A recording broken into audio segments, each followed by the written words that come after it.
Yesterday, we began looking at how we can allow the beauty of Jesus to be seen in us through the words that we use, the way that we conduct ourselves, and our manner of conversation that we have with others. And we were looking to the example of Christ to see the way that we should conduct our own language. And we took note of the fact that Jesus, in his conversations, he used gracious words, he used thoughtful words, and he used true words.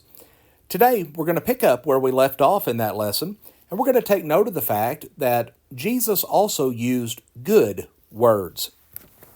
Jesus declared in Matthew chapter 12, verses 33 through 37, that a good man out of the good treasure of his heart brings forth good things, and an evil man out of the evil treasure brings forth evil things. The good man brings out of his heart good things. Well, good means excellent in nature or something that is useful. And of course, we understand evil means something that is bad, something that is wicked. But we're not to let corrupt communication proceed out of our mouths, but that which is good to the use of edifying, that it may minister grace unto the hearers, as Paul says in Ephesians 4:29. The word corrupt means rotten, unfit, or putrid. And certainly curse words and crude talk would fall among those things that are forbidden. But sadly, sometimes we feel that we have to use our tongues properly if we do not say bad things. While it's very important not to say bad things, it's also very important to say good things. Well, notice the rest of Paul's statement. But that which is good to the use of edifying, that it may minister grace unto the hearers. So notice he says that we are to speak good things, things that build up and impart grace.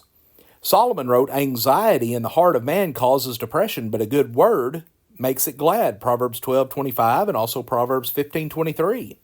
So just think of all the good words that Jesus spoke in the Gospels. Think of how he encouraged and comforted people through his words. For example, think of the words that he spoke to his disciples as they sadly and fearfully were contemplating his departure from them. He told them not to be troubled in heart because he was preparing a place for them and that he was going to come again and take them to be there with him, John 14:1-3. Now these good words must have edified and ministered grace unto these men.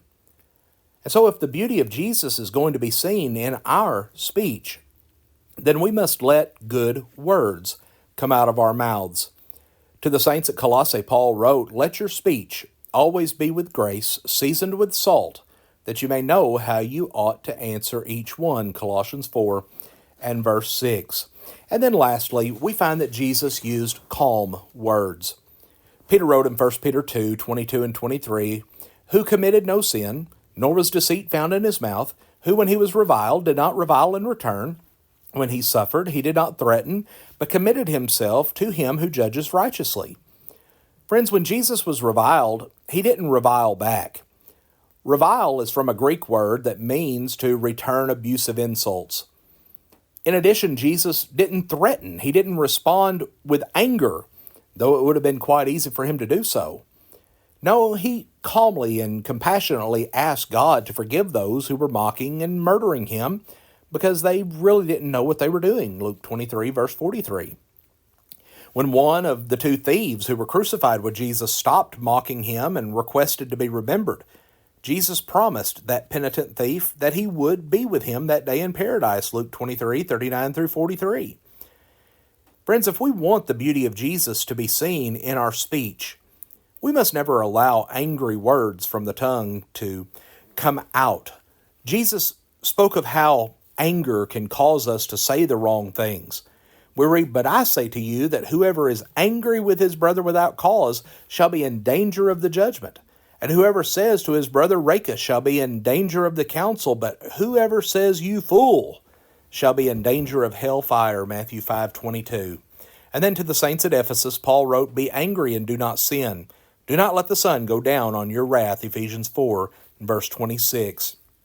So friends, if the beauty of Jesus is going to be seen in our words, then we're going to have to use the words of Jesus. We must speak gracious, thoughtful, true, good, and calm words.